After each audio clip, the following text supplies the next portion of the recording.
warahmatullahi wabarakatuh. Kabarnya adik-adik? Perhatian ya, sebelum belajar, marilah kita buka dengan bacaan basmalah dan doa sebelum belajar. Perhatikan dan tirukannya. Pertama-tama, Bismillahirrahmanirrahim. Kita berdoa. Belajar itu penting, tapi jangan sepelekan doa. Kenapa? Karena pemilik ilmu itu adalah Allah, bukan benda mati, benda mati. Yuk kita berdoa. Rabbi zidni ilma warzuqni fahma. Rabbi syrah li sadri wa yassir li amri wahlul uqdatam min lisani yafqahu qawli. Alhamdulillahirrahmanirrahim. Siapa menerima materi? Kakak dari UIN Sunan Ampel, Surabaya. Nama kakak adalah Fida Yulia, Prodi PAI Fakultas Tarbiyah. Kita akan mempelajari materi PAI kelas 7 semester 1. Media pembelajaran kita ada akidah akhlak. Yuk kita lihat. Kita belajar apa hari ini? Tentang keteladanan Nabi Sulaiman. Mari kita isi dulu kompetensi intinya dulu. Kompetensi inti itu apa? Nah, kompetensi inti itu adalah operasionalisasi standar kompetensi standar kelulusan dalam bentuk kualitas yang harus dimiliki mereka yang telah menyelesaikan pendidikannya. Satu itu kompetensi spiritual, menghargai dan menghayati ajaran agama yang dianutnya. 2, kompetensi sosial, yaitu menghargai dan menghayati perilaku lucu, disiplin, tanggung jawab, hingga santun dalam berinteraksi. Yang ketiga, kompetensi kognitif, yaitu memahami pengetahuan berdasarkan rasa ingin tahunya. Nah, yang keempat, kompetensi psikomotorik, itu mencoba mengolah dan menyaji dalam ranah konkret dan ranah abstrak. Selanjutnya, kompetensi dasar. Kompetensi dasar adalah pengetahuan, keterampilan, dan sikap minimal yang harus dicapai oleh siswa. Apa kompetensi dasarnya? 1. Menghayati kisah keteladanan Nabi Sulaiman dan umatnya. 2. Mencontoh kisah keteladanan Nabi Sulaiman dan umatnya. 3. Menganalisis kisah keteladanan Nabi Sulaiman dan umatnya.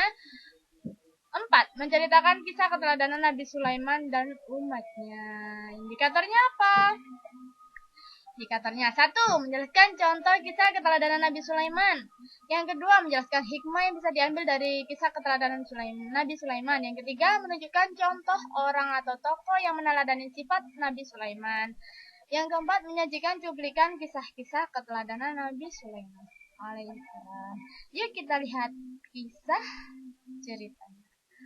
Nabi Sulaiman adalah anak dari Nabi Daud alaihissalam. Beliau menjadi nabi ketika baru berusia 13 tahun. Ketika Nabi Sulaiman sedang bersama bala tentaranya, burung hudhud datang membawa kabar jika di negeri Saba terdapat ratu baik hati bernama Ratu Balkis, namun menyembah matahari. Sayang ya adik-adik ya, baik hati tapi menyembah matahari. Nih, bersama dengan bala tentaranya, burung hudhud datang menemui Nabi Sulaiman dan menyampaikan bahwa di negeri Saba itu ada seorang ratu yang baik hati namanya Ratu Balkis. Sayangnya itu loh menyembah matahari. Lihat ini simbolnya matahari. Sehingga Nabi Sulaiman memerintahkan burung hudhud untuk menyampaikan pesan kepada Ratu Balkis jika Ratu Balkis dan rakyatnya harus menyembah Allah Subhanahu wa Ta'ala. Nah, ini Nabi Sulaiman sedang menulis surat, lalu diberikan kepada burung hudhud untuk disampaikan kepada Ratu Balkis. Akhirnya Ratu Balkis mengirim utusan dari kerajaan Saba dengan membawa hadiah untuk Nabi Sulaiman. Namun hadiahnya tersebut tidak ada bandingannya jika dibandingkan dengan kemegahan kerajaan Nabi Sulaiman. Nah, lihat ini. Ini adalah utusan dari kerajaan Saba memberikan hadiah pada Nabi Sulaiman dengan maksud tertentu. Tapi Nabi Sulaiman menolak. Lihat wajah dinasnya. Nabi Sulaiman menolak dan mengembalikan hadiah dari kerajaan Saba tersebut. Beliau menyatakan bahwa kekayaanku sudah lebih dari itu, bahkan berlimpah-limpah. Aku tidak butuh kekayaan, aku tidak butuh hadiah itu. Katanya. Selanjutnya, lalu Nabi Sulaiman menyampaikan pesan kepada Ratu Balkis melalui utusan tersebut, yaitu agar Ratu Balkis dan rakyatnya menyembah Allah semata. Jika tidak, maaf. Oke adik-adik, yaitu agar Ratu Balkis dan rakyatnya menyembah Allah semata. Jika tidak, maka kerajaan Sabah akan dihancurkan. Setelah itu Ratu Balkis memohon petunjuk kepada matahari tentang permasalahan yang dia hadapi. Namun matahari tidak memberikan jawaban, sehingga ia mulai sadar bahwa apa yang dia sembah seharusnya Allah. Dan ketika Ratu Balkis mengunjungi kerajaan Nabi Sulaiman, dia sangat heran, takjub, dan merasa kecil jika melihat kemegahan kerajaan Nabi Sulaiman. Akhirnya ia pun benar-benar mengimani Allah Subhanahu wa Ta'ala dan akhirnya dinikahi oleh Nabi Sulaiman. Nah, ini ketika siapa yuk?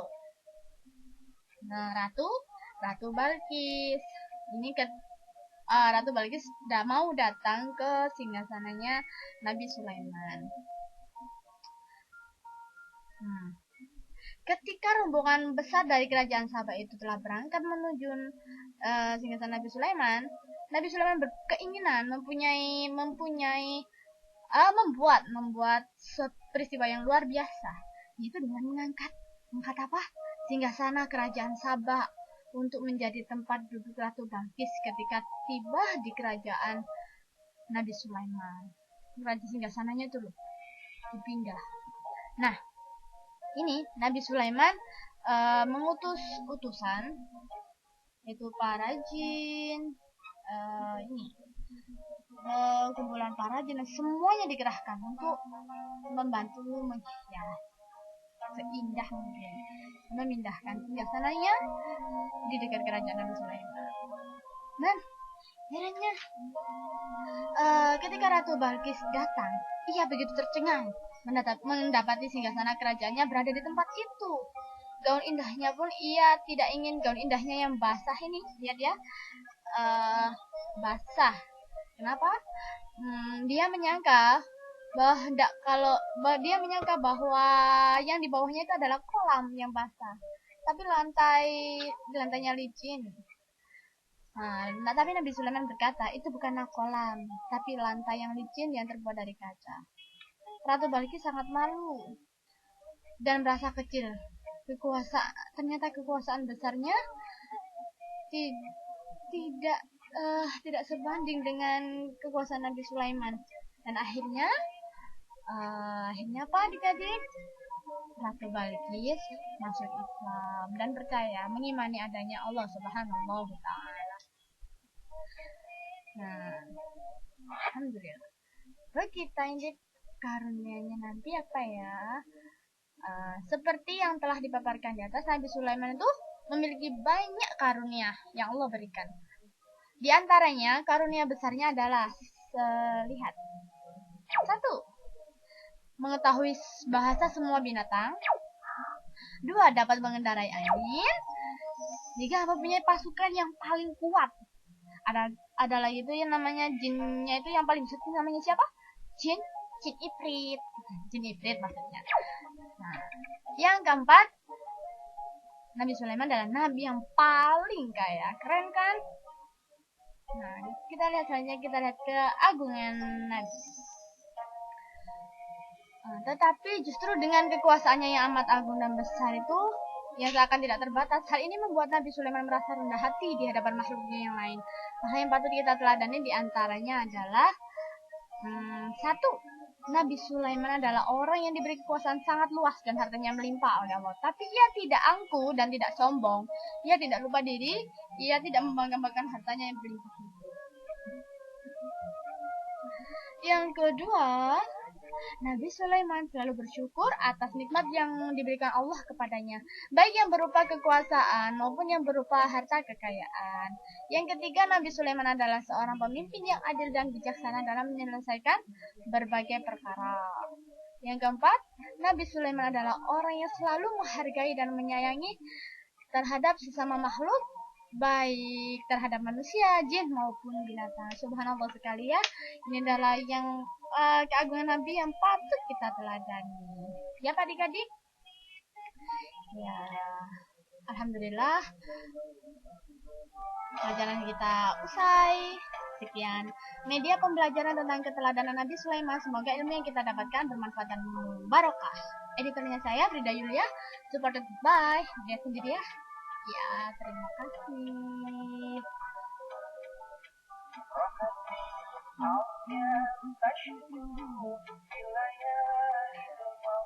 Thank you.